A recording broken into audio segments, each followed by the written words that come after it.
Hey folks, Takotacoen here. Thanks for joining us on another one of our YouTube lives. Tonight we're going to be going through the key principles of home gardening.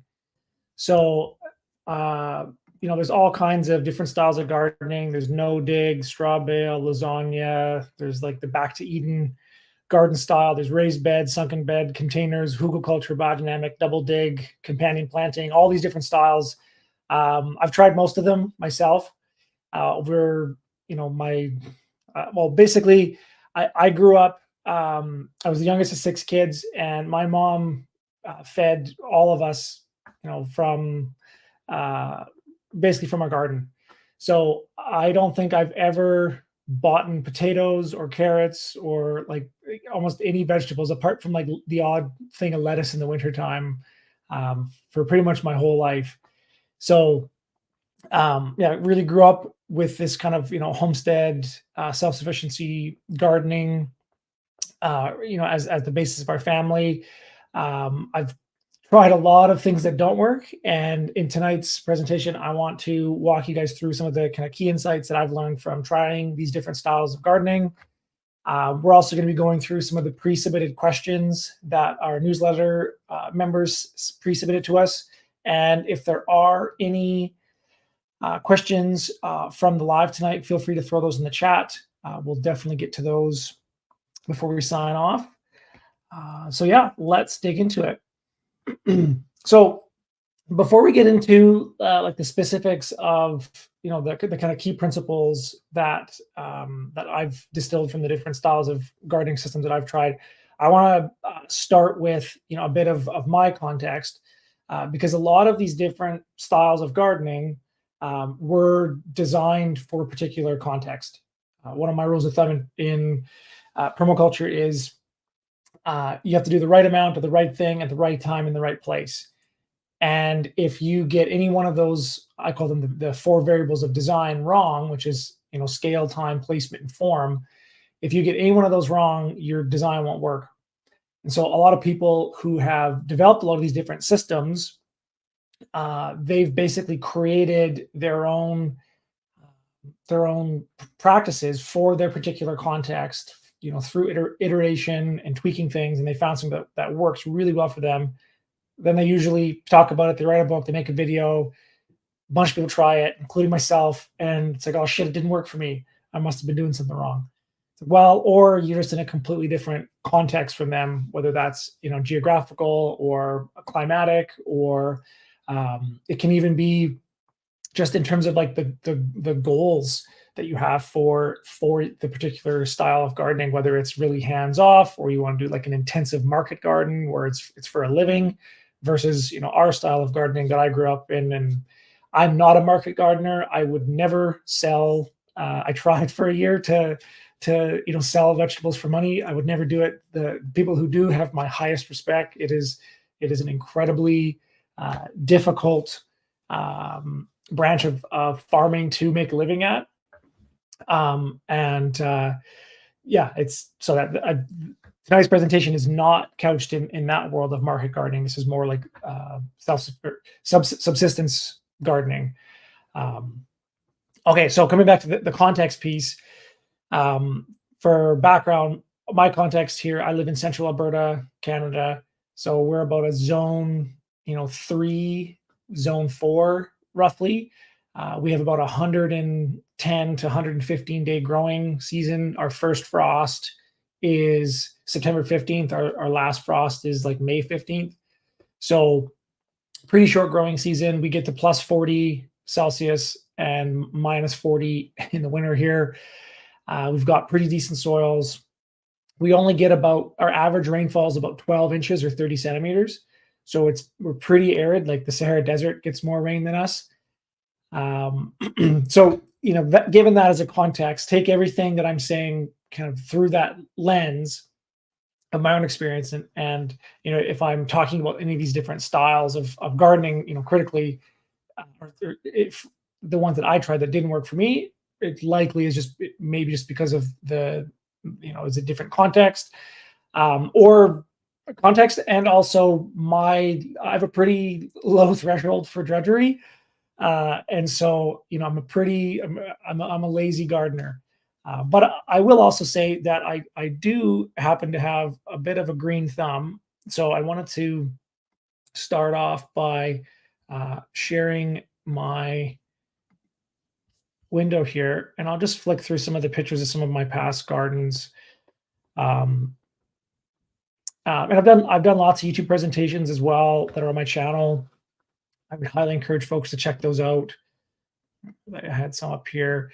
There's a really good one. It's called "The Tour of My Best Garden Ever." I'm gonna throw that in the chat. There's also I've done some ones on cover cropping.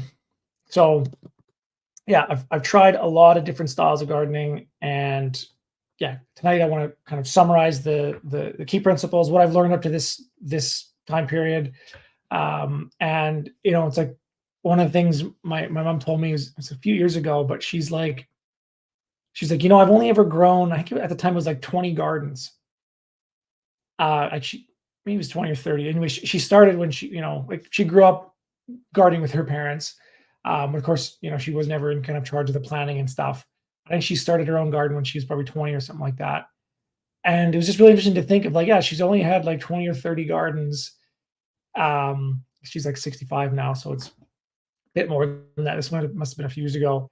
And I just thought of, like, yeah, like, even if you have like a really full lifetime, you only get, you know, 40 seasons, 40, 50 seasons to like really kind of hone in your craft. So yeah, I'm hopefully not even halfway through my iterative cycles, but I have made a ton of mistakes, and I want to share a bunch of them with you tonight.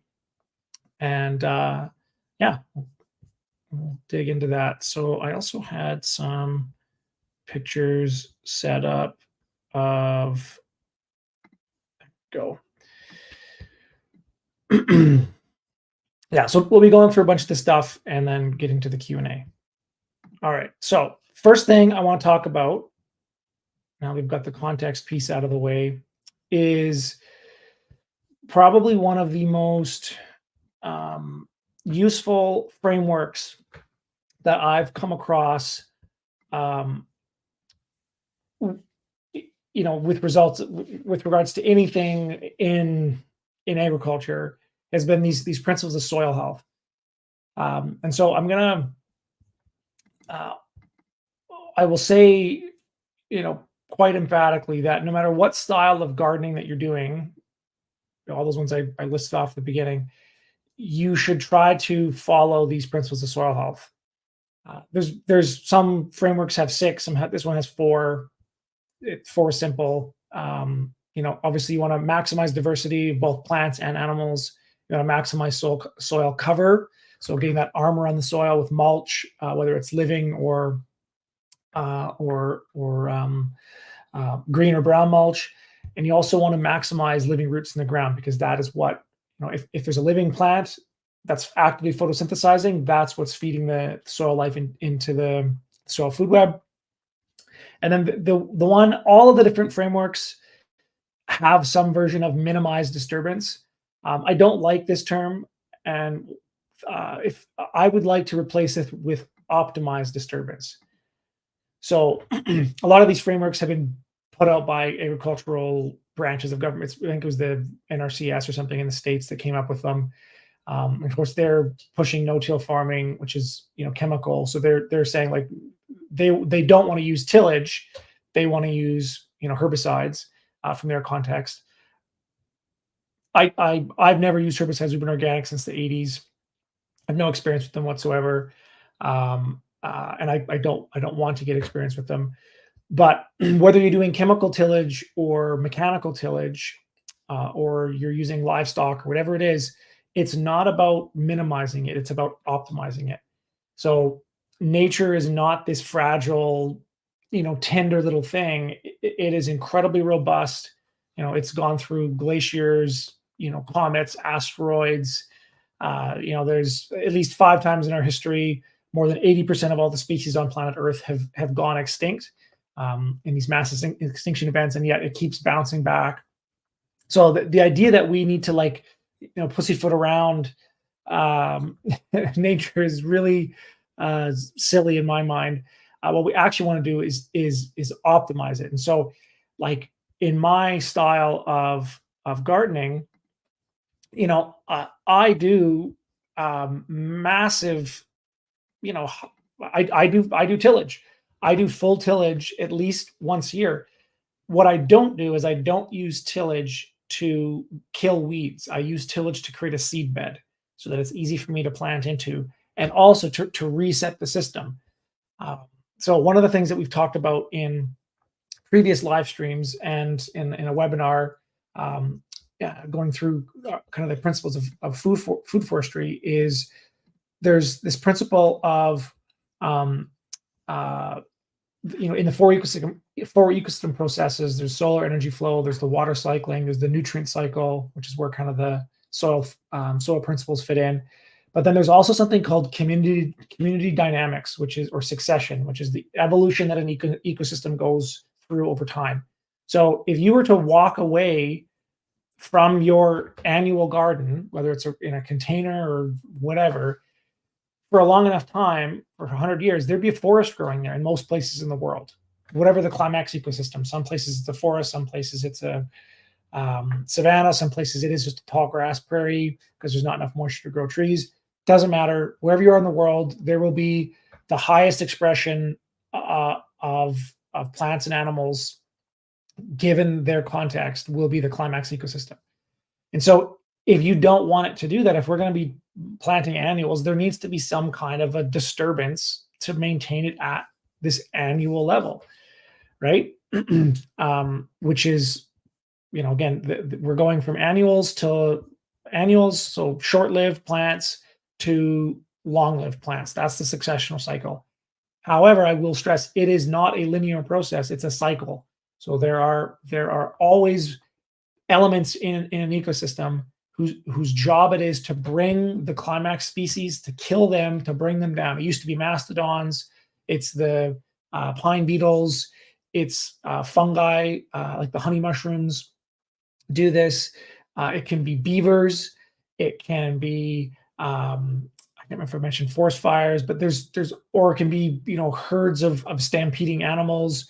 There used to be flocks of pigeons that were so thick that they would blot out the sun, and when they landed in a place overnight, like they would literally break the branches off of trees. They were like oak trees, that there were so many of them, and in the morning there'd be a foot of pigeon shit on the forest floor, so thick that it would kill the forest. And then the pigeons wouldn't come back to that spot for probably another 100 years, which took place, there'd be another forest there. So what I'm getting at is coming back to this principle of disturbance here. It's not about minimizing disturbance. Disturbance is death is an equal part of the circle of life. Without death, there can't be life. Without life, there can't be death. And so we don't want to minimize it. We want to optimize it. We want to be strategic. We want to do the right amount of the right thing at the right time in the right place. So one of the ways that I do that in my context is I do tillage. I have no problem doing tillage. I've seen great results with people who do no-till systems as well. But I've got a rototiller, and I come in, and I've got a picture of just a standard. On my little tractor, can be a walk behind. It could be, you can use broad forks, doesn't matter. But at least once a year, I reset my garden beds. And usually it's actually twice a year, because in my context, I like to plant cover crops in the fall after I take my garden out. So this is actually a picture. I'd already tilled up my garden, so I couldn't take a shot of it. But this is triticale, which it's like a cross between rye and wheat. So it's a biennial cereal grain, a cool season grass. And I planted this last fall, probably mid to late September, and it's already 6 inches tall. And this picture was taken today. So in order to plant that, I broadcasted it on the surface and then tilled it in. And I did that in the fall, and I'm doing that to prepare my beds for my food forest that's going in tomorrow. But I had done the same thing in my garden here this is just what it looks like after I do one pass with a tiller. Now, because I'm not tilling to kill weeds, I'm tilling to create a seed bed and to reset the system.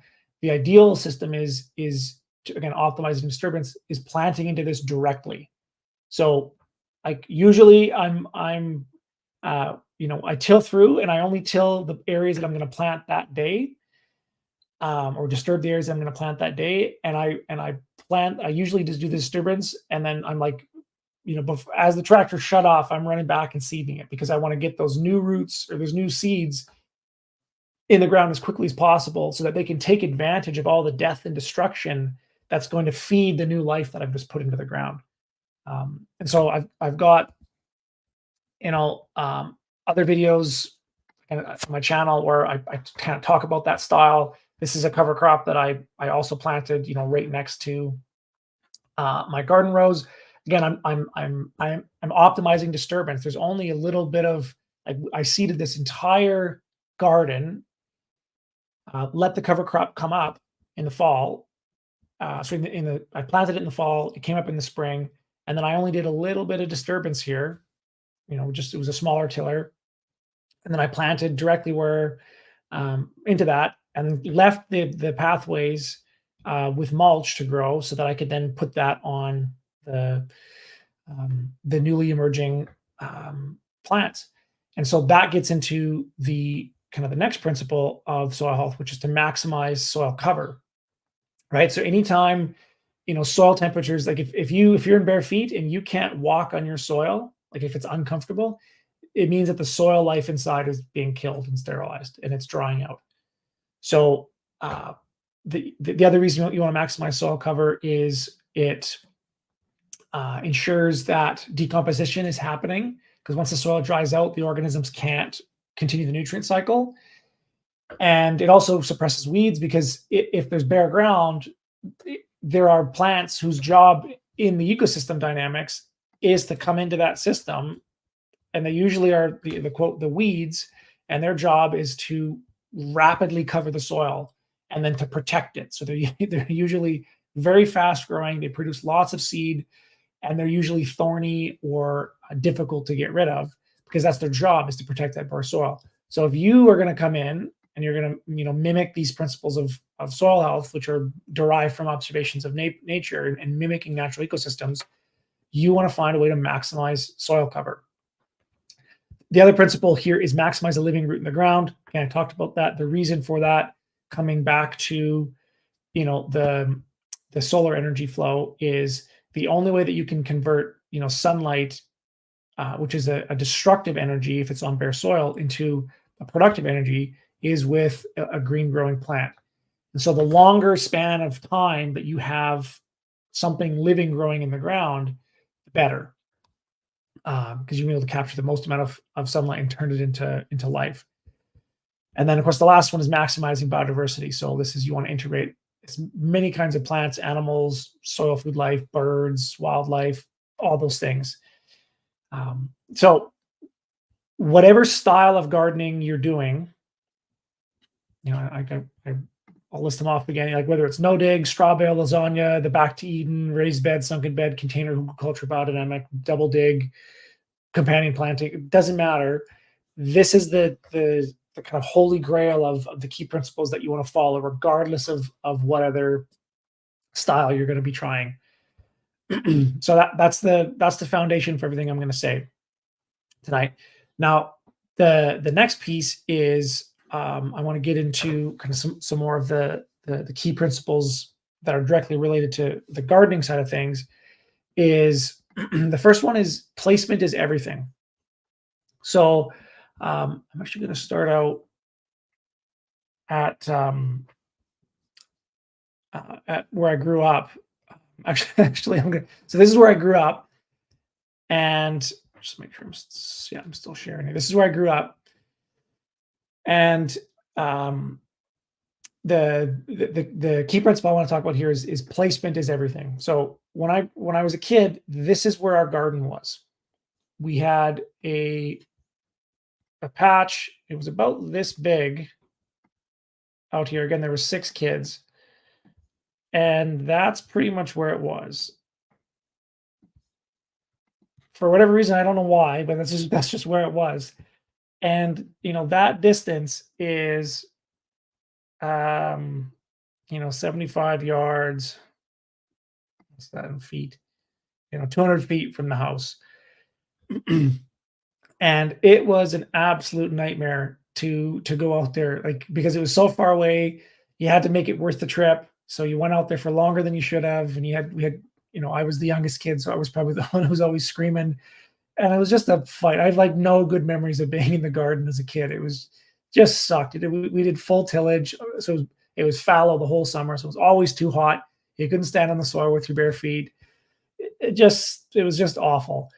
And so then, fast forward, we subdivided that 11 acres, or my folks did, moved next door, rebuilt again. Um, mom learned her lessons, and really wanted to put her gardens really close to the house. And so she's got two gardens here.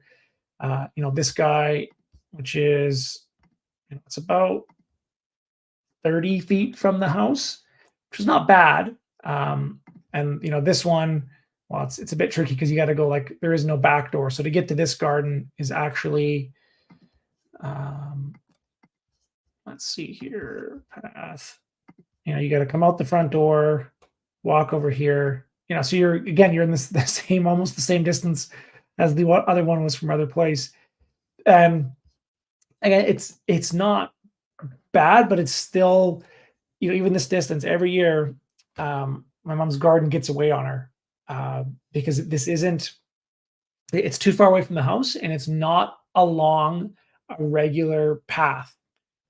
So when I say placement is everything, so yeah, I grew up here, and then this is where and a lot of that stuff was built before we came into, or I discovered permaculture.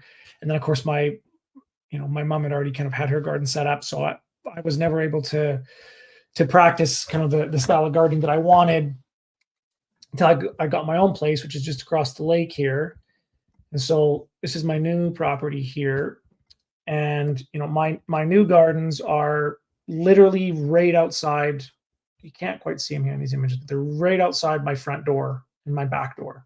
So coming to this image here. Actually, before I go to that, so like this is what the gardens look like at my folks' place, and they're quite close to the house. This is a different style we were doing one year. We were trying to do a bit more mulching, but yeah, they're quite close. This one's only 30 feet from the front door. It's directly in line. That's too far away. Some shots stuff. Yeah, this is actually the view, through the garden to the front door. Like I said, every year my mom struggles with this garden, and because it's like things grow so fast towards the middle of the season, where like in a day or two, if you're busy and it just gets away on you, and then it's like a snowball. You can't grab a hold of it again. Versus, the style that that I would highly recommend is like, this is my main door here. This is my I would call it my kind of kitchen garden, and it's literally right beside my main door. And so like this thing will never get away on me, because 10 or 20 times a day I'm in and out of this door. Or if I get a phone call, I'm outside. Like it's right there. It's so easy to manage, and it literally takes no work. Like this garden happens as a byproduct of me just living in this house, because it's so close to my inner zones. So one of the concepts in permaculture is this idea of zones, which is the things that need you the most, or that you need the most, you put the closest to your center of operation, which is your house. And the things that need you the least, or that you need the least, you put them the farthest away. So zone 1 is, these are things that are multiple times a day. Zone 2 is like multiple times a week. Zone 3 is multiple times a month. Zone 4 is like a couple times a year. And zone 5 is kind of the wild or wilderness areas. So the further you go away from your house, the less things need you, or the less you need them. So gardens, because they're ideally you're going to be eating out of this thing for as long as you can, whatever your growing season is. You want this thing to be as close to your house as your refrigerator, right? When you think about the work triangle in your kitchen, which is the kind of the distance between your fridge, your sink, and your stove, ideally you're getting those within a meter to 2 meters of each other if you're looking at really efficient design. And you can just imagine like how much you would hate cooking if your fridge was on the second floor, your stove was in the basement, and your sink was out in the garage. You would never cook anything. And it's not that it's only 30 feet, right? It's still in the house. Doesn't matter. And so the same principles apply when you're looking at your garden. Placement is absolutely everything. You want your main garden to be right outside your door. And I put this one in last year. I just moved into this new place last October. Sorry, be a year and a half now. And so, my next garden is going to be another raised bed, is going to be right here. And I would call this like my kitchen gardens. That I'm not going to do a lot of storage out of these. I'm just going to eat out of these during the summer season. And then on the other side of the house, this is my other back door. And I didn't have time to put this one in last year. So I tilled it, put a cover crop in last fall, got the bed, the soil prepped. And you can see actually in this image, there's a lot of like rock in this soil. It's because this literally used to be a driveway. You can see it here. The guy used to park his truck right by his front door. And so probably the worst soil on my property was where I put my garden. And most people, the way they put their gardens, they find the best soil on their property, even if it's way out here, and that's where they put it. And I think that's actually why my parents put the garden, where I grew up, why it was way out here is that was actually a really good spot for a garden. I think it used to be, there was old corrals here when the guy before my dad bought it in 86, he had livestock here. So it was really good soil. And it sucked. And yeah, you can still do it. You can still feed 6 kids out of it. And you can still have amazing gardens. Like these are, there's a picture of that. These are some of the, pictures from, this is the style of gardening that my mom and most kind of old timers, this is like a very traditional style of gardening where you've got one thing in a row and then, wheelbarrow access or tiller access in between the next row. And so like the amount of space in between, rows is quite thick. By the end of the season, you have captured kind of the whole site in yard. Like, there's very little bare soil at the end of the season, but there's a lot of wasted space. There's a lot of bare soil. It doesn't mimic the soil health principles very well. It still works. Again, this is not to say you can't do this. My mom fed 6 kids doing this style of gardening. It works. The soil health generally got worse and worse every year as a result of it, but you can do it. And so I think people, at least for myself, I really overcomplicated gardening when I first got into it, and got really caught up on like the prescriptions that the things that other people spent decades developing, and then came up with a recipe or a prescription. I would try to copy that, and it wouldn't work for our context because whenever you take a prescription, there's side effects to it. And so this is a style of gardening that my mom and her, our ancestors have basically gardened like this in this area for 100 plus years. It works. Is it optimal? In my opinion, no, but it still works. So coming back to this principle of kind of the placement is everything. Here's another shot, kind of right, literally like one step out my back door, and the other one's going to be right here. And my main walking path to do my chores is right out here. Let me pop over to the image of my farm design. So if we zoom in here, like in the future, once I get my all my animal systems and stuff in place here, and actually this image is, I'd either come this way or I may also come through this way, and this will probably be more likely the path that I'll take is actually around the backside here. It'll be the same distance, but the reason for that is that I'll be walking right past my garden, both gardens, at least twice a day on my way to do my chore routine. And so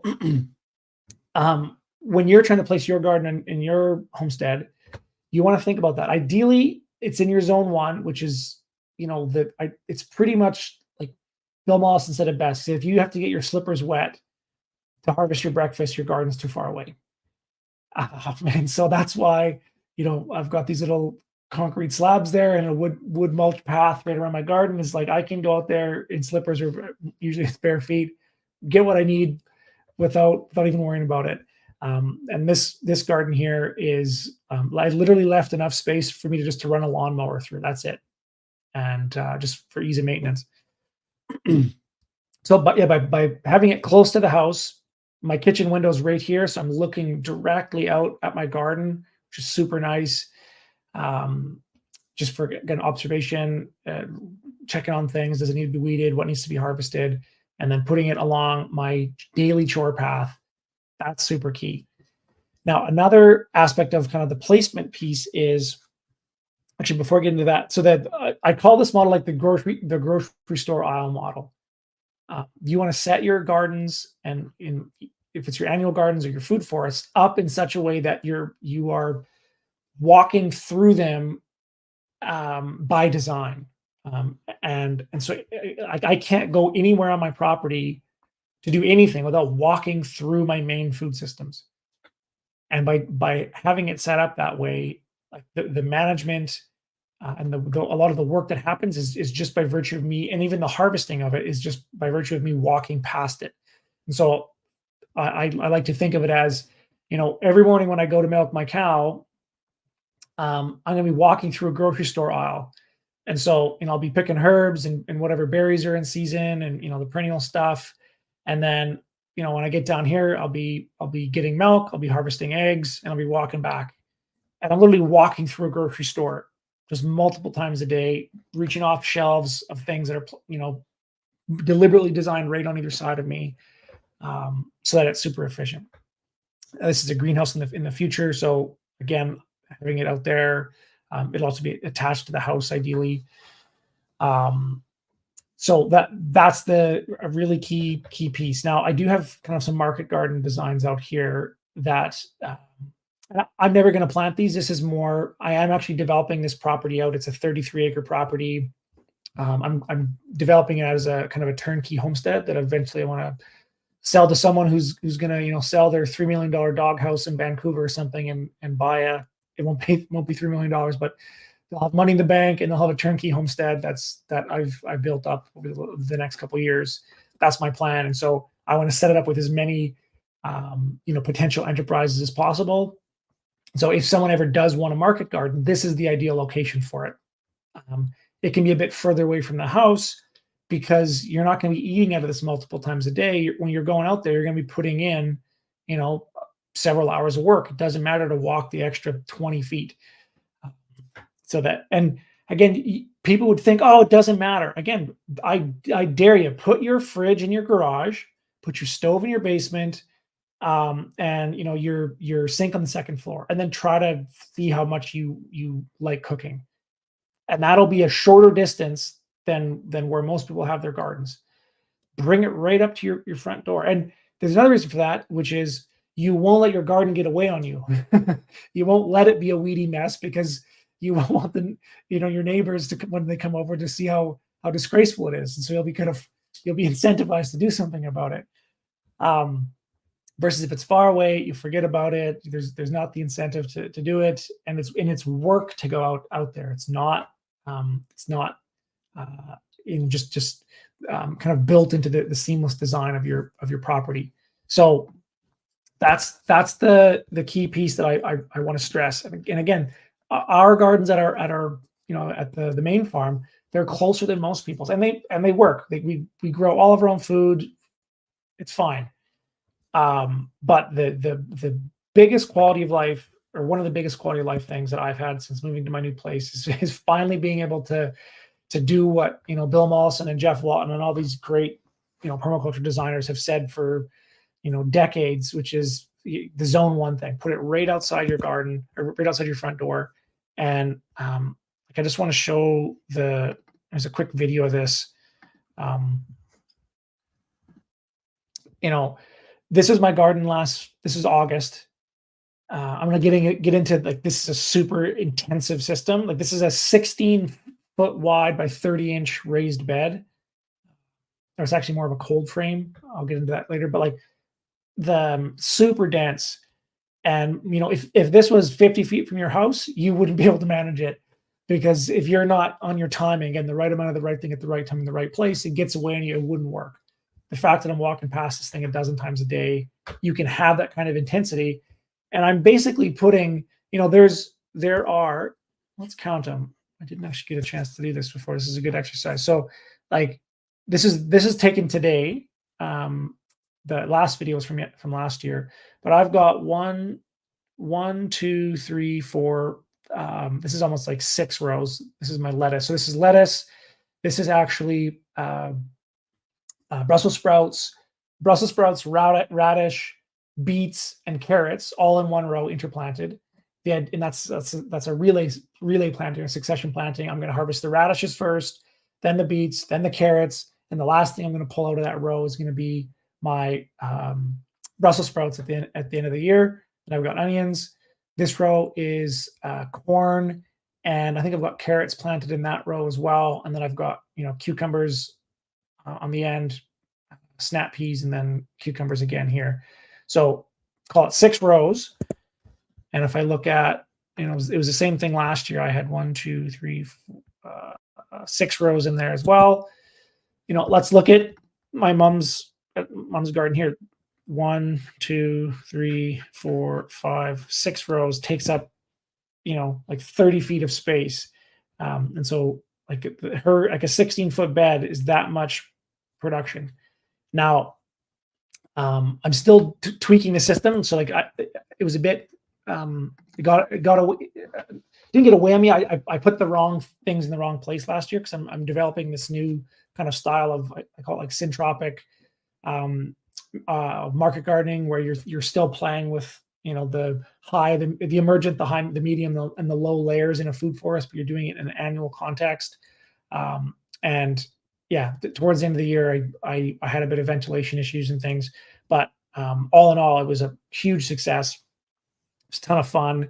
And I took a 16 by 16 area of what the way we used to garden, and compressed it into one 30-inch bed, 16 feet long.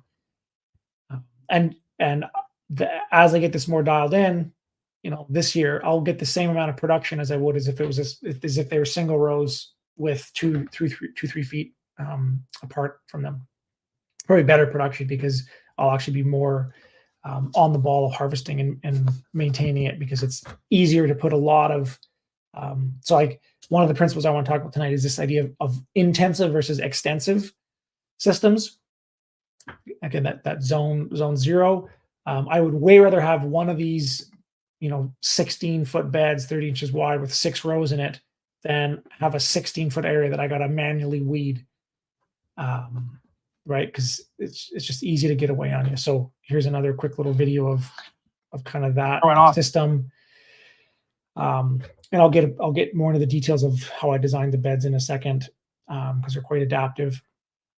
But yeah, this bed, I didn't weed it at all last year. Like apart from literally walking by it and picking the odd weed, just because it was so dense and strategically planted. Okay, coming back to this placement is everything thing.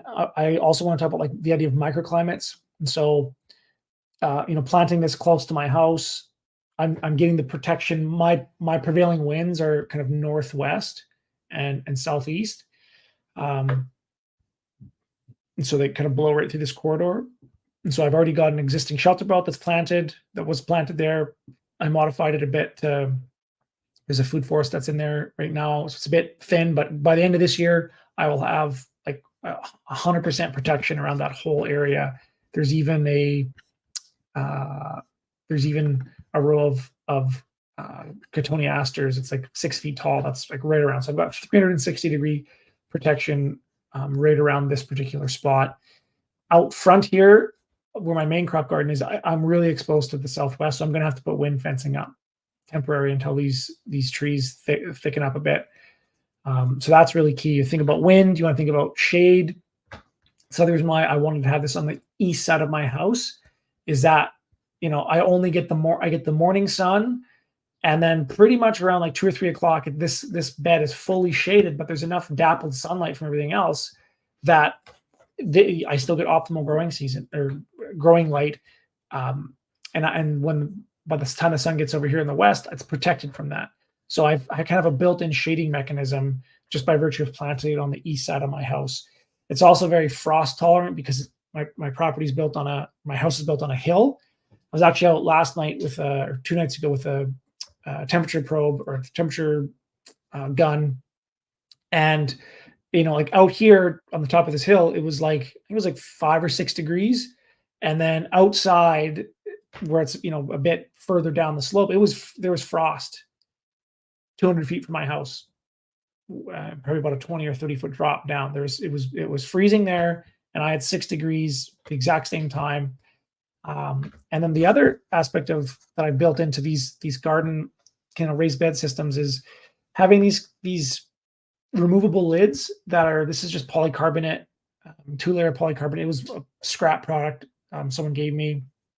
I ripped them down to fit and this is 30 inches interior dimensions, and then 16 feet long, just exterior, because that's what these boards came in 16-foot lengths. So it's 30 inches interior. I cut these are the rough 2x6, so they look nice. They're sturdy.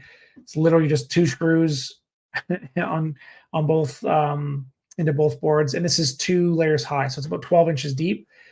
And it's not a raised bed. I actually wanted it to be so the soil is level with the soil around it, and the reason for that is it allows me. I plant stuff in here 3 weeks before my last frost date. So May 14th today. This is our last frost date.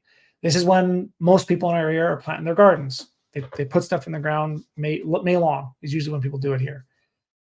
I planted this garden 3 weeks ago, and I had a little bit of lettuce out of it already. And in 2 days, I'll be able to eat as much lettuce as I want. I won't be able to keep up with it. This 16-foot bed by 6 inches wide of lettuce, I'll be giving lettuce away to my family. By the time that they won't even have stuff poking out of the ground. And I literally just direct seeded all this stuff in here, put the lids on. At nighttime, I close the lids, and the daytime I open them when the sun's out. And if the sun's not out, if it's a bit cooler day, I keep it closed. Pretty simple. I don't have any automation on it or those wax seals because it's close enough to my house. I can't mess it up. And so with that, I've got this is just the ideal microclimate. And what was cool is last year, because it was the first summer I moved in last October. The ground was already froze by the time I kind of got set up. I couldn't get any garden prep in, so I was rushed to get even this bed in last season. There was a bunch of trees and stuff here I had to pull out, so I think I didn't plant my garden until it was like June. It was like 2 weeks later than everybody else, but I still kept these lids on at night, and I would open them during the day. And my garden caught up to my families who planted theirs, 2 weeks earlier, just by having that extra warmth at night. So that same, temperature probe I was telling you about, where I was taking readings, it was like 5 to 6 degrees out here, 0 degrees in the valley. Right here with those lids closed underneath it at the same time was 12 degrees Celsius. And so those little cold frames, super adaptable. And then as these guys get tall enough and they start to reach, that's when I'll pull those lids off. I've got these trellises that I poke in. They're just friction fit. They extend up to the roof line of my little sunroom there. They just literally, they're not even fastened. They're just bent into place and held by friction with 2 screws. And that becomes a trellis for my cucumbers, my beans, my peas to climb up. It also shades my windows from the east sun, so it keeps my house cool. And I've got a nice little tunnel here that I can go and pick stuff through as it falls through the trellis. And then in the fall, as I kind of dial into the system a bit more, I'll be able to plant more stuff and then put the lids back on in the fall, and then extend my season for probably 3 to 4 months or 3 to 4 weeks, if not longer, into the fall by keeping the lids closed.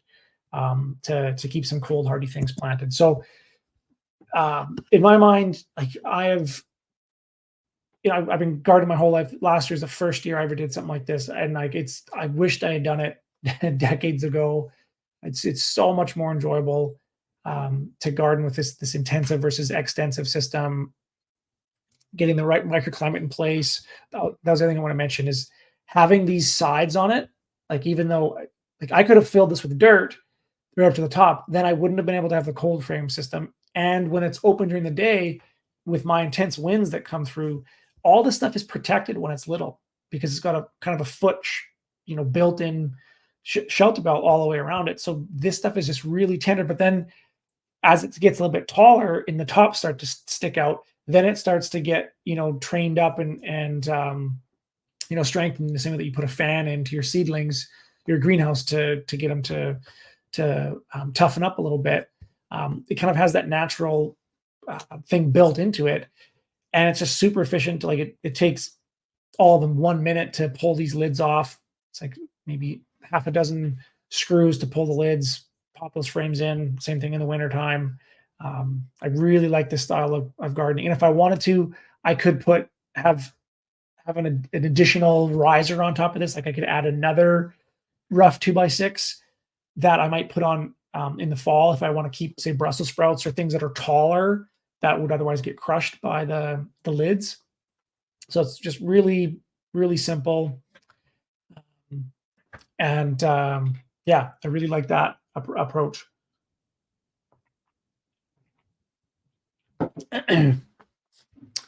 Okay, I'm going to take a look at the chat here. I haven't been paying attention to that. Oh, we don't have any comments. Good. Okay.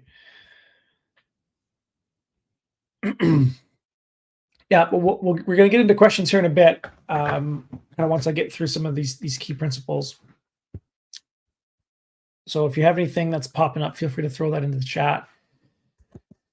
All right, the next thing I want to talk about is the Pareto's principle, which is the 80-20 principle. So it's, you want to do the 20% of effort that gets you 80% of the result, because the last 20% of result takes 80% of the effort. And so one of the things I love about my mom's style of gardening and how we were raised is we never did anything in greenhouses. She very deliberately, apart from tomatoes, I think that was the only thing she ever would start in, and she didn't even do it in a greenhouse. She just did it inside the house, in a south-facing window. Everything else was direct seeded. And that cuts out so much work. And I know there's a lot of great, stuff for greenhouses that market gardeners use. And if you're gonna start stuff, go that route. But I can't be bothered. I don't know, maybe just the way I was raised, just the idea of dinking around the transplanting. It's so much work to do that. Like, we plant this entire garden in like a few hours, and then we sit back, you weed it a couple of times, and you have more food than you know what to do with. If you want to do all the transplanting and the seeding and the transplanting and have the greenhouse, it's, again, you'll get benefit from it.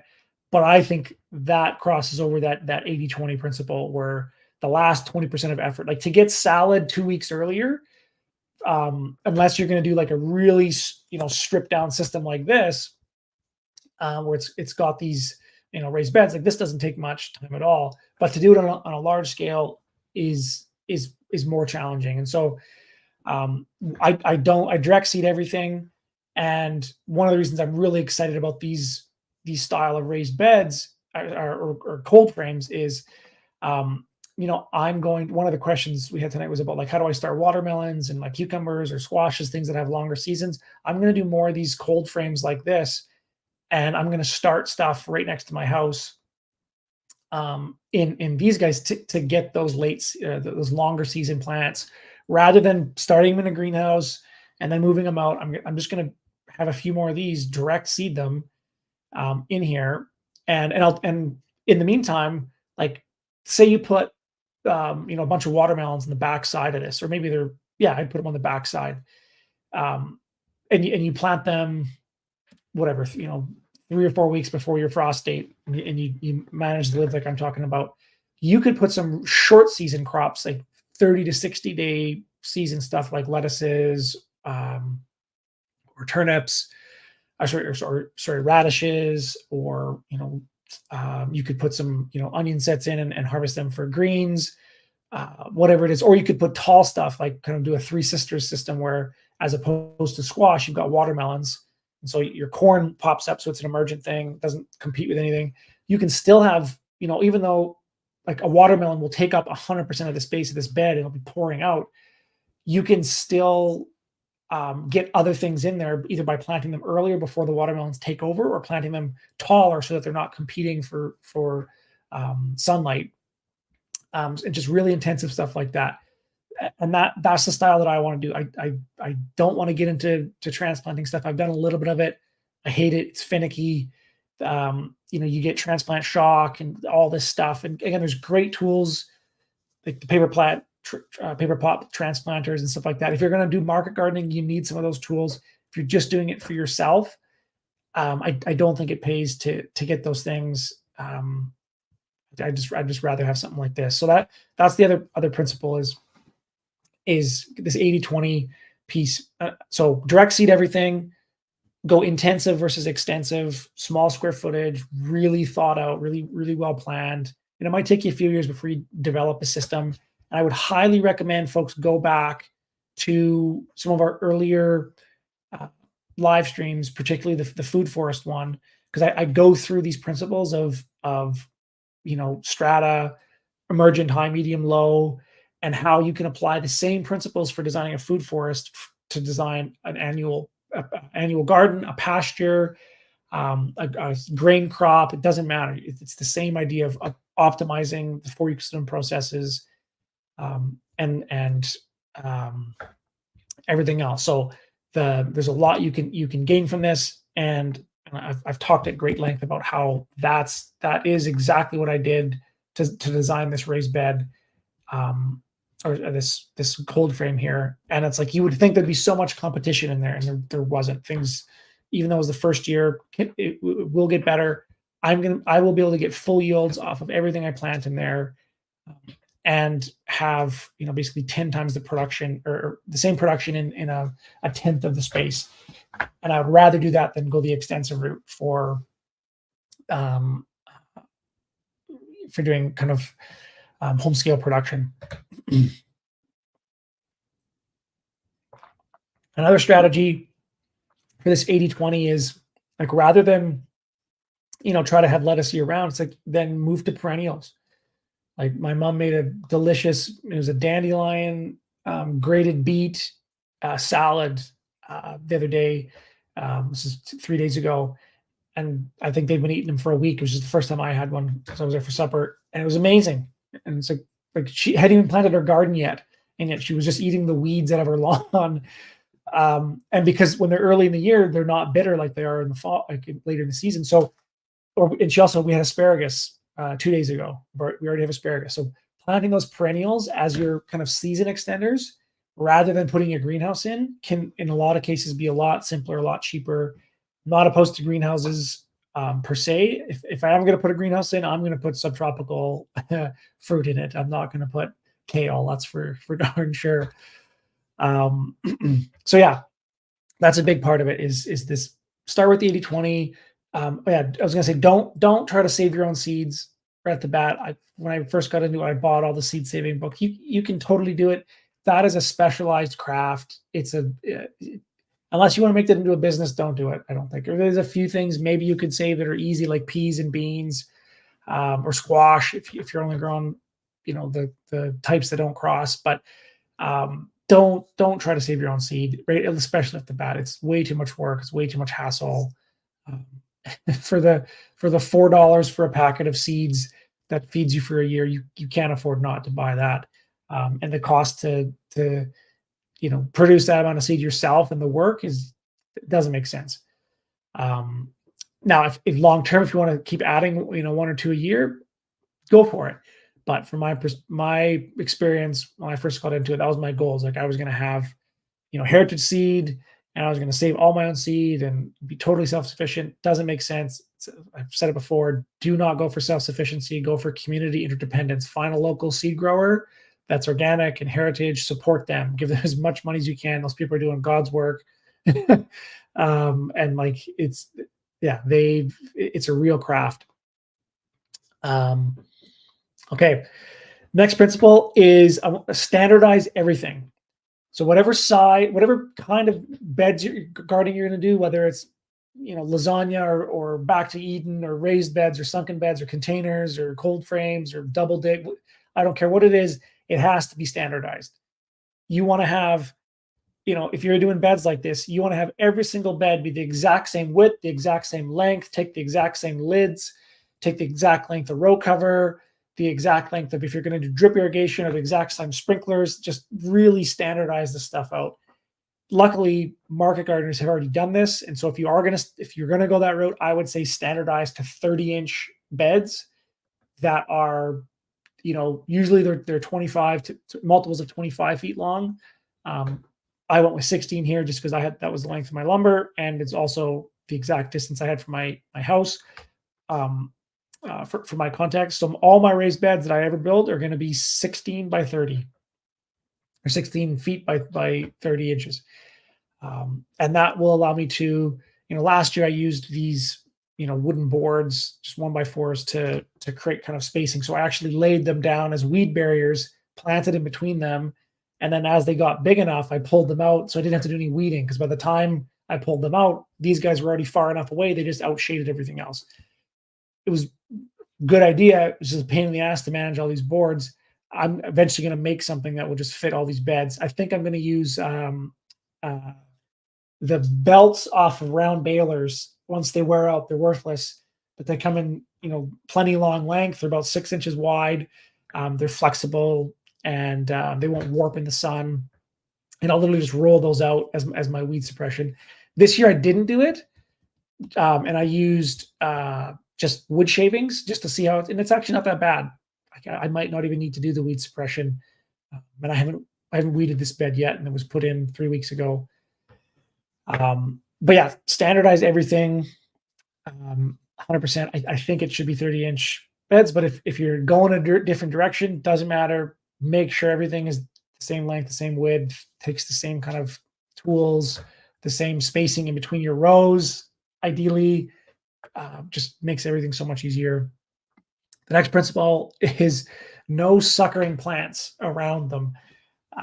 So you want to have, either like a hard edge where your lawn is, anything that's creeping, whether it's, your long grass, raspberries are a nightmare, sea buckthorn.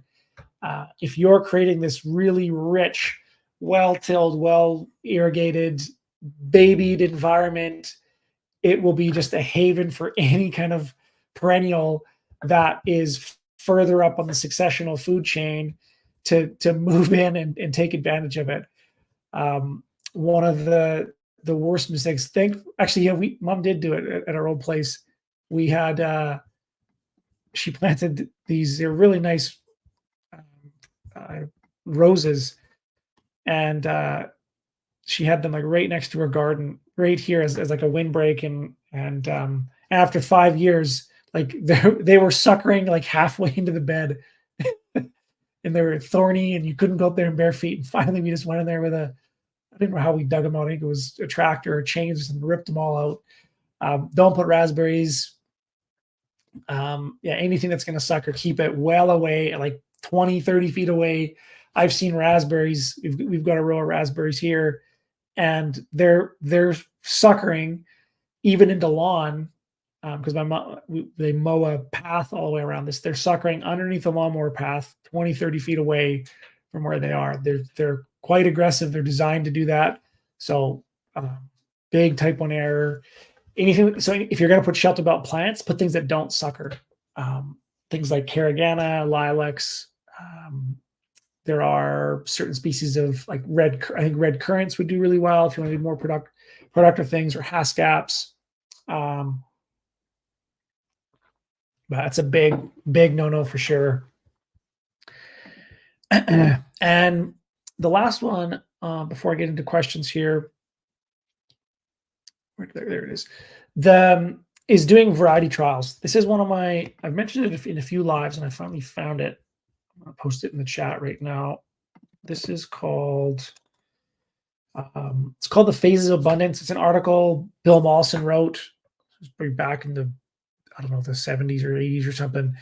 But he basically breaks it into like there's 3 phases. He calls it the abundance of species, year 1, the abundance of propagation material, year 2, and then year 3 is the abundance of yield. So essentially, you want to start out with dozens of varieties of everything you're going to plant, dozens of varieties of carrots, of garlic, of potatoes, of everything, corn. The first year, plant as many species as you can get your hands on. Try to keep track of, or you have to keep track of which ones you're doing, but it's just for that first year. And then figure out what are the ones you like the best, that work the best for your context, that for your climate, your soils, all these different things. And by year 2, the abundance of propagation material. This is more for if you're doing perennial plants. If you were going to save your own seeds, or at least if you know what kind of corn or onions or lettuces that you really like and that grow really well in your context, then you'll know, like, okay, great, next year I'm just going to buy a bunch of these from this seed grower. If you are saving them, you can save them yourself. And then, the third season is like you've got everything dialed in, you're off to the races. And like, you're not going to plant 15 varieties of potatoes on year 3. You're going to plant the 2 varieties of everything that give you the greatest variety of yield, a bit of diversity, whatever your goals are. But that was a big one for me, is that I did it pretty good when we first started out, but I'm really glad that I did. Like, I literally started out with a dozen different kinds of garlic, and it was like a dozen different kinds of potatoes, and I'm still trying out like certain kinds of kale. I've kind of every year, like, I dial in, it's like, hey, like, these are my carrots, and I'm never going to grow any other carrots because these ones are just the best. Like they store well in our context, whatever it is. They don't get hairy. They just have the things that you want. And you don't have to necessarily do that yourself. You can talk to people in your area, but it can really vary from, like, there can be quite a large variation of context, just even a few miles up the road. So, definitely ask people around what grows well, but do your own, start up your own experimental lab yourself, and then you're off to the races. So I encourage you to read the ad. Not the ad, the article here. It was 91. That's when he wrote it. Yeah, so he was well into it by then. He started in the 70s. Yeah, it's a fantastic article. Okay, so with that, let's get into some of these questions that we've got here. So Sabrina says, do you sow both your cool loving crops and warm season crops directly, or do you start any crops inside under lights? So yeah, I did already touch on that. I have not, and I don't start anything inside under lights. My mom does tomatoes. If going forward, I'm not even going to do that. I'm going to start everything out in these raised beds like this. Sorry, the cold frames like this. Like when I planted this, we got snow 2 or 3 times since I direct seeded all these things. And corn, which you can just see them, they're just popping their heads out there. It said on the packet, it was like, do not plant in cool, wet soils. The soil temperatures need to be 12 degrees Celsius, otherwise they will rot. And I was like, oh shit, I don't know if this is going to work. It worked just fine. So I can't think of anything fussier than corn. Even the cucumbers, they're super tender, but they're starting to pop out. Even today, I saw them. So I'm convinced this is the style that I want to go with for my context. And I could start in the greenhouses to get maybe an extra week. I don't really care. I'll eat asparagus and dandelions for if I'm craving a salad. But no, this is 100% the direction that I want to go. Another question from Sabrina is, what do you do with your plant residue after harvest? Do you pull out roots, or only cut and drop stems and leaves? Do you do growing bed cleanup fall and spring? Yeah. So uh, we try to leave all the residue on the soil as much as possible. I don't leave it standing. So we'll either mow it, like typically in our raised, sorry, in our main crop gardens. Where is it here? I talk about it here. You can see, this was taken in the fall, and so you can see like all of our garden crops, which by the end of the season is quite large. Let's see here. Yeah, so there's tons of biomass. What we generally do is we come through and mow it to the ground to help break it up. Where's that shot?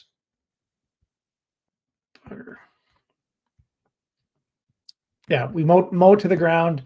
Then I broadcast seeds, my cover crops on the surface of the ground, and then I till it in, and the tilling creates the seed bed and plants the cover crop seed. And by doing that in the fall and by planting biennials, they'll be the first thing to prop up in the spring. And then what I can do is in the springtime, you know, this is a picture of like the cover crop will pop up in the spring. Then I can go in and rototill in between those. You can also plant stuff in the springtime too. You don't have to do it in the fall, but ideally you're doing it in the fall because you'll get better growth and it'll get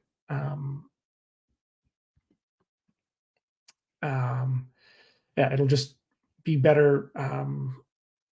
Just less work to do in the spring, and you'll get more growth. Like I said, the image that I took from these beds here. This was triticale, which is a biennial that I planted last fall. It's already 6 inches tall, right? And if I planted that in the spring, I wouldn't be able to get oats or wheat or barley that tall or peas by the time I'm going to plant my garden. So yes, I do till and mow. You want to try to, at a minimum, you'd want to mow. But if you're trying to plant a cover crop again, like to again, the soil principle, maximize living roots in the ground as much as possible. You don't want to just leave your garden brown at the end of the year. Get something in there. As soon as you're done harvesting a row, there should be something you're planting, whether it's another crop that you're going to harvest or it's some kind of cover crop that's going to, or green manure that's going to feed the soil. It's super key. And with regards to that, I also found, or one of my favorite resources for cover crops is there's something called the periodic table of cover crops. And I'm going to put this in the chat as well.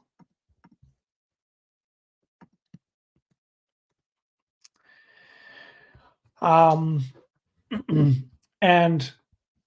it's just really helpful to think about to think about all the different kinds of plants you can use as cover crops. Anything can be a support plant or a cover crop. These are just the most common ones, generally that you can buy bulk at affordable prices.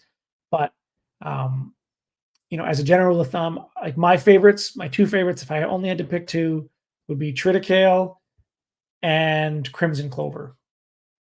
And the reason for that is triticale it can be used either planted in the spring or in the fall, and it'll produce tons of biomass. And then crimson clover is something that you can literally broadcast into an existing crop, and it will germinate. Like this is a row of onions that I planted years ago in one of my old gardens, and before I harvested it, I broadcast crimson clover in just like a few weeks before I was going to harvest it, and then just irrigated it. There's no bed prep at all. And as I pulled these out, there was already a living root in the ground that was fully photosynthesizing to take that over. And so those are my two favorite things. They're super versatile. Crimson clover you can pretty much use anywhere. It's an annual clover. Grows super fast. It's beautiful. I've never seen it produce seed in my context, so it's not like it can ever become a weed for you. Weed in air quotes. And then triticale, like I said, because it can be used as both spring planting or fall planting, if I could only have 2 in my cover crop library, I have probably 2 dozen, but if I had to pick 2, those would be it. They're my absolute favorites. Okay, coming back to another one from Sabrina. How do you manage things like winter squash, watermelons that take a long time when our season is short? What date do you typically start to sow your seeds? Yeah, I did talk about that. Generally, if you're going to direct seed without protection in our area, it's May long, or whatever your last frost date is. As a general rule of thumb, you can push certain things like peas and potatoes and like cooler stuff earlier, but with those, with these raised beds, you can get. Why do I keep calling them raised beds? With these cold frames, you can. I would say this year I did 3 weeks. Next year, I think I could probably do 4, like a month earlier. And if I can plant stuff like water, like I'll have no trouble getting them to mature. There's nothing I can't grow with just this system, and still direct seeding everything, not messing around with grow lights and all that other stuff that is too dinky. John says, how do you deal with quackgrass? It is a constant battle for us. I don't know. I mean, you just gotta weed it out, I guess. Like get it out once. You gotta use, if you're not using tillage, like sometimes you gotta get in there with a fork and pull it out. And once it's gone and you create a good barrier, whether it's mulch pathways or, if you're going to have lawn, ideally it's mulch pathways and then a hard edge. So your lawn is like edge down and there's like a 2 or 3 inch drop. So stuff can't sucker over. It's not a big deal. And then also I'd say putting it right by your house, because then when you see one of those little blades of quackgrass pop out, you go in there and pull it out. Once it's done, you'll never have to deal with it again. I would also say going intensive versus extensive. Pulling quackgrass out of a 16 foot by 16 foot bed sucks. Doing it in a 30-inch bed, this is a piece of cake. It's a 20-minute job to go through this whole thing. And like you can sit on the edge of it. It's real easy. So I had quackgrass in here when I first started, and even the first season, just keep an eye on it, get it out. In my other presentations, I've got one on YouTube. It's called Gardening with Livestock. Let me show here. This was an old, one of my first gardens I had at our old Coen Farm 2.0. And it was literally like a hayfield. I put pigs into it. They ate every piece of quackgrass that was in there. And I put a garden in that year. And I don't know if I have images of some of the crop. Actually, I do. Yeah, that was this garden here. And stuff like that. That was that same year. So yeah, if you've got a big area, pigs are fantastic at pulling it out. Ideally, if you're planting a new garden bed, I would prep it the year before. I would till it. I'd plant a cover crop in, like a short season, like a buckwheat or something like that that's going to grow really quickly. I would till it again. And by tilling, I mean like you broadcast another cover crop in, till that, so that as you're tilling it, you're planting the next one. And if you tilled 3 or 4 times a year, and each time you're planting a new cover crop, by the end of the year, you'd be optimizing disturbance, be mimicking all those. You'd be mimicking the optimized disturbance, maximizing biodiversity, maximizing soil cover, maximize living roots in the ground, and you'd have 0 quackgrass. And then the next year you can start out. That's always better. And like, that's what I did. I deliberately, at my new place here, the reason I didn't put my garden in, where's that picture, out front of my house, because this is I think it's 30 by 25 feet long. And the reason I did, which is just enough, I think it's for 5 or 6 30-inch beds with a 18-inch walkway in between. Again, that's market gardening would normally go narrower walkways. I've got lots of space there. I'd rather be really comfortable and not have to worry about stepping on stuff. So I went with nice wide 30-inch walkways. 30 plus 18 is also 48 inches, 4 feet, which is the width of my tiller. So if I ever want to till just one bed, I can get a bed and a walkway and one pass with my tiller. Again, that principal standardization. If you go to BCS or something different, whatever, you can do different multiples as my context. But yeah, I prepped this guy last fall, tilled it, put a cover crop in, and I'm going to have zero weeds this year. If I had tried to plant a garden in it last year after just tilling it from lawn, it would have been a battle the whole winter or the whole summer. So that can be a couple ideas there. Kevin from Sydney here. He said, do you have any recommendations on container gardening for balconies? So I don't myself. Thankfully, I've never lived in a city, but one of my teachers years ago told me a great little hack that I just loved. She went out and just got like Rubbermaid totes, like just plastic containers you can get at any hardware store. And she went out to the countryside or to a park, and she found molehills or gopher hills, and she just scooped that that soil up into the boxes, carried that back to her apartment, and grew in these little like Rubbermaid totes. And she said it was just fantastic gardens, because if you've ever seen like the soil that is mounded up like outside of a gopher hole or a molehill, it's just like potting soil. I don't know what they do to it, whether they chew it or the way they dig it, but it's like it's always the best soil. Even if you're like in a gravel pit, whatever they pull out is just, it's graded, it's sifted, it's just perfect. So if I was in a urban environment and I couldn't get garden soil, or I was worried about contaminants and different things like that, I would go out to a park, pull the mounds of gophers and moles and stuff like that, and plant in that, and just again standardize whatever you're going to do. Pick a size container, go with that size container. You can make your own lids. Like you could get clear plastic containers with clear lids, and that would be the same thing as these cold frames. And you could put get them tall, tall sides. So you can put 6 inches of soil in it or whatever, and then still have 6 inches above, so you can close the lid, get a bit of season extension, or modify something. Maybe you put 6 of them together and have a hoop or something that swings over it. I don't know, but just make sure that it's standardized. Would be the key principle there. Cindy says, new garden lawn on top of pit run. Sounds a lot like mine. Planning to build raised beds. What's a good size? I want to fill with rotten wood, chicken poop shavings, cardboard, old straw, soil. What orientation?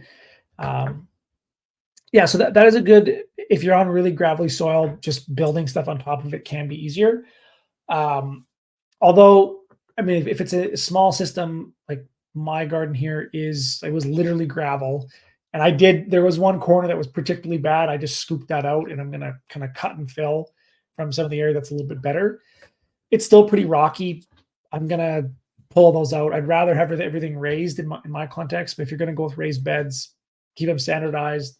I think they should be 30 inches wide for sure. I wouldn't change that, because then you can use all your standard market gardening tools in it.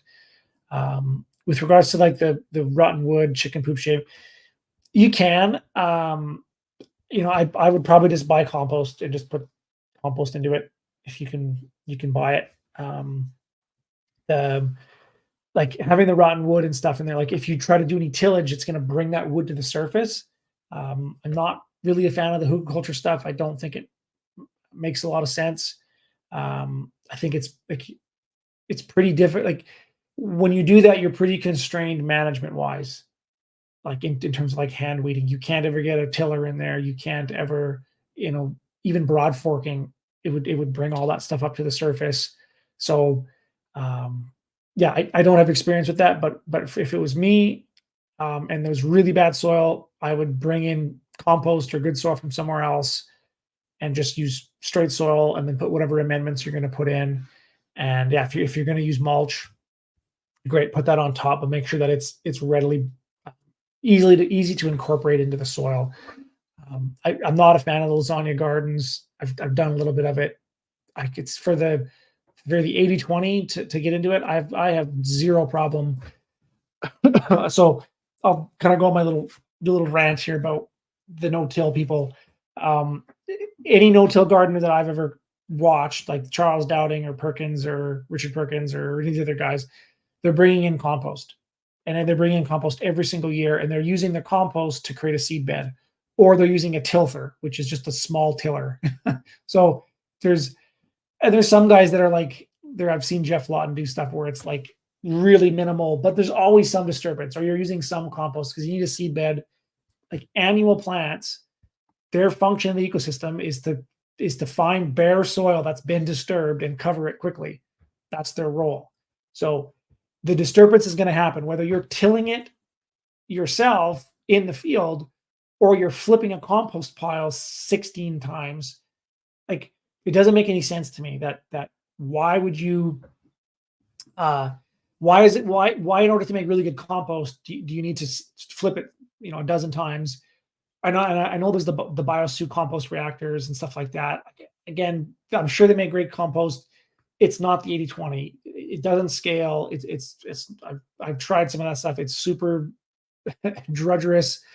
And even with full tillage systems, like we have fantastic, great soil here. Even with full tillage in our context, fine. We still have lots of earthworms. Could it be better? Yes. Did we grow fantastic bumper crops every year? Nope.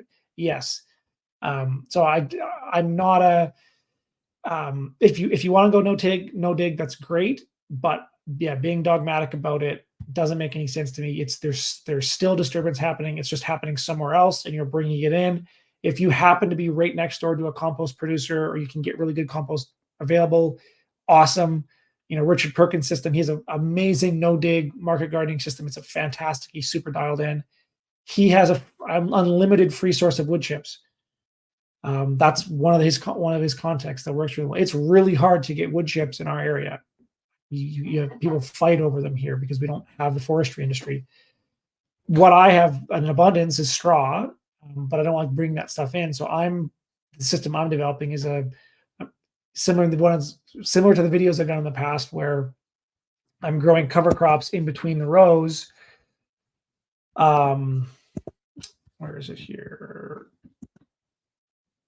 Basically growing cover crop right next to where I'm going to mulch it. And in these videos, the ones I've done in the past, this was always annual cover crops I'm putting in. I'm going to try a new experiment this year. I'll let you guys know how it works, using orchard grass, which is a perennial grass, but it's clumping, so it won't sucker. And I'm actually, so my 18-inch pathways on my market garden, or my gardens this year, 18 inches of that's going to be orchard grass. And then that'll be a perennial cover that'll be able to cut and harvest for my mulch. And that'll be the only, and I'll broad fork or use a tilther on the beds, once or twice a year to create a seed bed. Beyond that, I'm not going to do anything else. And all the mulch I need is going to be grown right in situ. So it's really easy to harvest with a scythe or sickle or whatever. I know it's a bit of a tangent or a rant, but I've done, there's nothing wrong with using a tiller. What the problem is, if you're keeping it black for all summer, fallowing, you're not killing weeds, you're just planting more weeds. You never till to kill weeds, you till to plant something.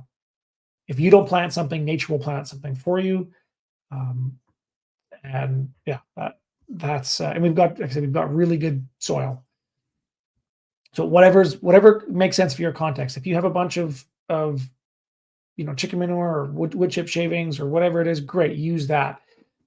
There's dozens of different styles of gardening. They all work. I'm trying to distill it down to the key principles that makes that you can apply to any style of gardening that you're going to do anywhere. And in terms of what orientation, ideally you'd orient it your beds north-south, so that no matter what, as the sun passes over, so these rows in this garden, they're oriented. So this is south, this is north, east, west. And as the sun passes over here, down these rows, even if there's really tall stuff, where's the corn? That must have been the corn there that year. Even if you've got really tall stuff, you're going to get no shading. And you're going to get full sunlight all the way down the rows. So like my raised beds, these guys here, even though these guys are oriented north south, so that as the sun comes up, it's getting really good coverage, and sunlight's getting, you can't see here because the sun's already past that, but when the sun's up there, I'm getting sun on all sides of this bed, versus if it was oriented the other way, these guys would always be in full shade. So ideally, you're orienting your beds north south, and you're either having a pathway wide enough that sun can reach all the way down your beds, or you're planting things in alternating rows so that you've got, an emergent, really tall stuff in this bed. The next one over, it's shorter. Then you got tall, so that the sun can reach down and cover all those plants on the sides. Dominique's asking, how do you balance between conserving food for the winter and eating according to natural cycles? It's great to preserve fruit and veg year round, but should we be eating seasonally? Yeah, I agree. We do preserve a bit of stuff. We don't can. My mom's never been a big canner, and apart from making jams or like cranberry sauce or stuff like that, we don't, or like rhubarb relish. Pretty minimal canning. Most of our stuff we either now I ferment. So I use pickle pipes and pickle pebbles in mason jars, and everything's standardized. And I'm still eating beans and pickles that I grew last year that we've been storing in my cold room without refrigeration. They're still fine. So that's my deal. Is like, if I'm going to preserve, I try to preserve in a way that optimizes the nutrients rather than canning, which destroys it, or it's also super labor intensive. Or the other way that we did it was blanching, which is you're dipping it in boiling water for a few minutes, then freezing it in bags. You need a lot of freezer space, but it is really nice to have a treat. Anyone who's ever had, garden peas in December, it's a pretty special treat when they're just how sweet they are. And if you've never had like peas that were grown from a garden that weren't like industrial, that taste like just dry dust, yeah, you don't know what you're missing. They're pretty special. They were always a real treat for us. So yeah, I think you find that 80-20. And if you are going to preserve, try to preserve in a way that maximizes nutrients. And I do a lot of dehydration, and then also like root cellaring is a big one. Like most of our stuff is root cellar, which that is eating seasonally. So it's squashes, onions, garlic, potatoes, beets, carrots, parsnips, cabbages, stuff like that. We're going to eat potatoes and carrots right up until we're like, when we put this year's carrots in our root cellar and take the last year's out, you almost can't tell the difference. That's how good our root cellar systems are. Yeah, you have to get a really good root cellar design, but it is possible, and then you're still eating seasonally with minimal inputs. But yeah, that's my take on that. There was another question. Actually, it was in the last chat that somebody must have pulled it out here. It was around like, I've said that I'm mostly carnivore, but like, then how does the gardening fit into this stuff? I'm not opposed to eating plants. There are lots of cultures that ate plants, that included plants in their diet. There were some that it was the staple. There were some that it was hardly anything. I like them. They taste good. I like the variety. When I eat, I find that when I eat, just pure meat without some kind of a carb, I don't like it. Like it's like my body doesn't sit as well with me. Like I'll get headaches if I eat like, even like grass-fed beef tallow. If there's too much fat on it, like it just doesn't sit well. You put that same thing with a bit of carb, whether it's potatoes or rice, or sometimes we'll make homemade pasta and stuff like that. It's different. I'm not opposed to that. I think a lot of the carnivore movement is, yeah, I buy into I believe the German New Medicine's perspective on allergies, that they are symptoms of conflict shocks, and there's not necessarily anything wrong with any particular kind of food. It's more that people are associating conflict shots with the food, and that's where allergies come from.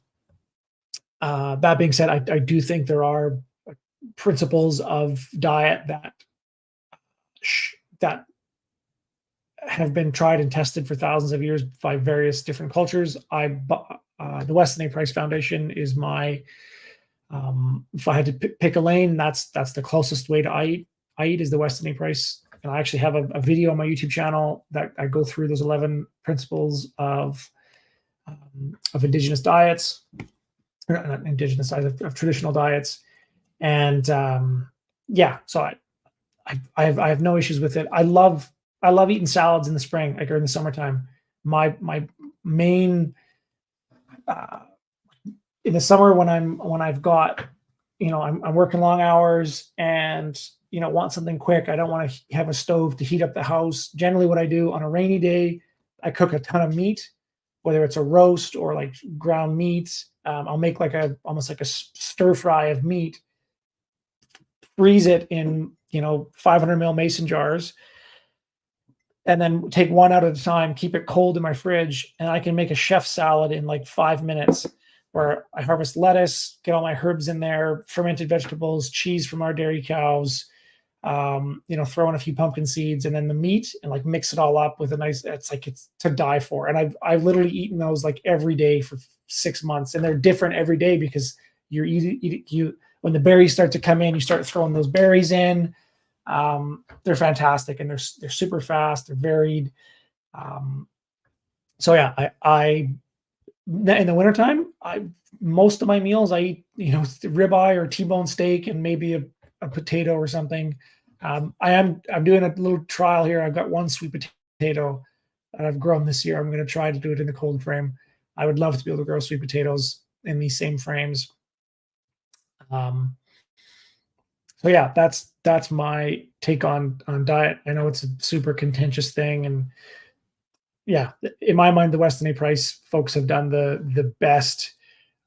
They don't just look at the science or the studies, which you can find a study to prove anything. They look back at hundreds of years of the way that different traditional peoples ate all around the world, found the crossover core principles that they all shared, and built their diet principles around that. And that's what makes the most sense to me, and that's how I try to eat. Question: I'd like to have compost with a worm farm and also chickens. Although we eat a lot of veg, there are not endless amounts of vegetable scraps. Any suggestions? Yeah, I mean, I would say, what's the 80-20? There's lots of earthworms in the soil. They'll do fine. Like I've never had an earthworm farm. I think for people who live in the city, I would say if you can't have chickens, you should have an earthworm farm. But if you've got chickens or pigs, even better. It's like a no-brainer. Just feed them your scraps. You don't need to compost. Literally just give them straw, or even better yet, move them around in a chicken tractor on your garden beds in the winter or in the fall. This is one of the styles I used to garden, where I actually get my chickens out into my garden, and move the feed and water around so that I don't have to move the manure. That's way better than a worm farm. You'll get worms in the soil.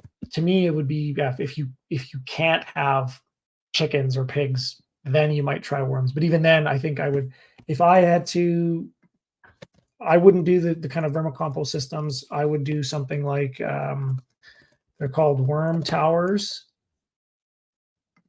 in the garden, and they're basically just like, here's a good image. It's like a perforated pipe in the soil. It can be a 5-gallon bucket that you drill holes in, and then you just dump all your kitchen scraps in the garden inside this tower, and then the worms in the soil do all the work for you, and you just kind of batch it. I think the pipe would be too small. I would go with more of a 5-gallon bucket. Again, I don't have any experience with that, but I'm pretty lazy when it comes to that stuff. This guy's got a tub in the ground. This one's a 5-gallon bucket. I would rather do that than have it in my house. I've heard some real horror stories of vermicompost systems in the house and fruit flies and stuff like that. And also, it's just, yeah, it's not the 80-20. I'm sure they make fantastic soil. There's no doubt about it. But what's the 80-20? What's the least amount of energy you can put in to get the most amount of return back? Ideally, it's chickens or pigs, or I would do something like this actually in the ground. Okay. I'm going over to the YouTube live questions now. Anything that came in here.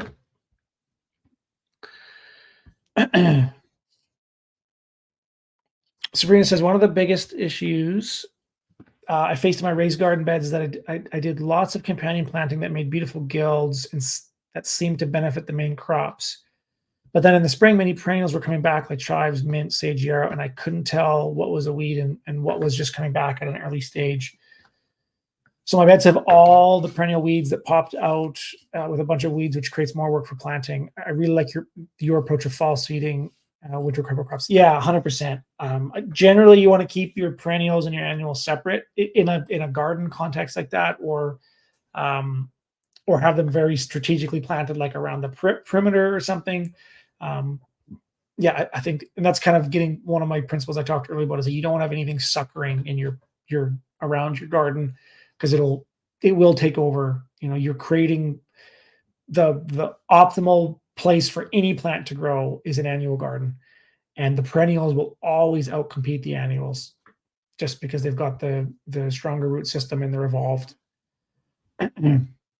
So yeah, and that is one of the reasons why, as you said, like, it only works with a clean slate, freshly. I agree. That's why I love tillage. Is like I get to reset it every year. It gives me lots of chances to iterate. I'm still building soil. I'm still fulfilling all of the soil health principles that we've talked about. You can still do that. You can optimize tillage so that you're doing it, really quickly. You're planting something right into it. You're getting lots of diversity. You're maximizing soil cover. You're maximizing living roots in the ground. There's nothing wrong with tillage. You can still build soil health that way. It's really easy. You can rent tillers or buy them pretty cost effectively, or you can use hand tools. Like I've this video, is it in my channel here? The one where I did like the tour of my best garden ever. That year, when I planted this garden, I think it was like a 25 by 25 foot area. I did everything by hand because I wanted to try, like, what would it be like to hand till a soil with like broad forks? And it's not bad. And like, seriously, watch this video. Like, I did almost zero work this year for this garden. It was one of the best gardens I've ever put in. Just bumper crop stuff. I threw it in the chat earlier. I had corn that was 7 feet tall, like unlimited lettuce. It was crazy. It was too much abundance. So even if you have to till by hand, it's not difficult. Yeah, there's the corn there. It was 7-8 feet tall, 2 to 3 cobs on every stalk, which is pretty much as much as you can get. Yeah, I'm over 6 feet, and those were blue lake beans. They're just fantastic. So nothing wrong with tillage. It's a fantastic tool. Tamara's asking, do you have a physical tracker, diary, and what should I track to determine the best crops in that first year? My best tracker is my smartphone. I just take pictures, because then it's got a date. I can hold the seed packet up, take a picture of that. I can see it where I planted it. You can do diaries. There's garden journals. I've tried some of them. I'm not disciplined enough to do it. But the smartphone is always with you. You can take a photo, and you can always go back to like see, oh yeah, I seeded it that day. Here's a picture of the thing. I weeded it then. You can kind of piece it in there. And a picture's worth 1,000 words. So, okay, folks. That's all the questions that we had in the chat there. So yeah, thanks so much for coming out to these lives. Really appreciate your questions, comments. I will mention that if folks are interested, so we do offer hourly consulting, retainer packages, homestead design services for folks all around the world. Our goal is to help fuel the revolution that's disguised as homesteading. We're slowly working away on our website here. Feel free to check it out. We've got a couple different options for the hourly consulting. These retainer packages have becoming really popular for folks who want to kind of have me on call, whether it's, text or phone call or email or, Zoom calls. I can be a lot more available than if you're just kind of trying to fit into my schedule. It's great for brainstorming ideas, decision testing, getting specific advice on particular projects or getting a second pair of eyes on your design, whatever it is. We've been doing a ton of these all around the world with folks. We also do homestead design packages. These are, we're booked up until we're now taking into July is kind of our next spot for anybody who's looking to get someone to kind of look at the, what elements you need, where they go on your property to maximize the synergistic relationships between those elements, and then to help you understand why those elements have to go there. And then, from there, we can get into the hourly consulting to help you implement that. You can find all these details on our website, buildingyourhomestead.com. All the links are in the show notes below. You can also sign up to our newsletter at the bottom there, and you'll get one of those, the Food Forest Key Principles doc. There's a webinar that goes with it as well. If you want to check that out, all that stuff's free. And then you'll be on the list to pre-submit questions for these live Q&As. So yeah, thanks so much, folks, and we will see you next week. Take care.